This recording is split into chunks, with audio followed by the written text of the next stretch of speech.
Savez-vous qu'il ne faut jamais énerver un viking? Plonge et écoute avec la taverne du viking dans l'histoire de la vengeance d'un grand viking. L'Angleterre, fin du Xe siècle. Une période marquée par des tensions et des conflits entre anglo-saxons et vikings. Depuis des décennies, les vikings lancent des raids sur l'Angleterre.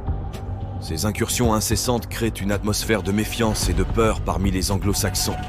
En l'an 1002, le roi Aethelred, frustré par les raids vikings, prend une décision drastique. Il ordonne le massacre de tous les Danois vivant en Angleterre. Le 13 novembre, jour de la Saint-Brice, l'ordre est exécuté. Des hommes, des femmes et des enfants danois sont massacrés sans pitié. L'ampleur de la violence est telle que l'événement est gravé dans les annales de l'histoire. Parmi les victimes du massacre se trouvait, dit-on, une sœur du roi viking Sven à la barbe fourchue, qui jure vengeance. Dans une colère noire, Sven organise de nouvelles vagues de raids en Angleterre, plus intenses et destructrices que les précédents. Aethelred est incapable de faire face à l'invasion.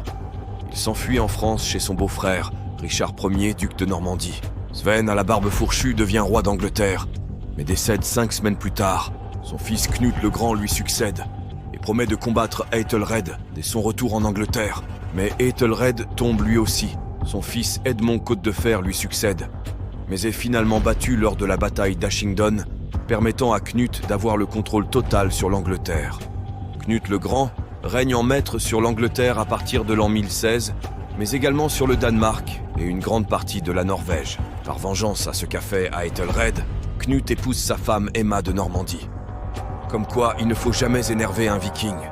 Et toi, que peux-tu faire par vengeance? Dis-nous en commentaire. Si tu as aimé cette histoire, abonne-toi et réveille le viking qui dort en toi.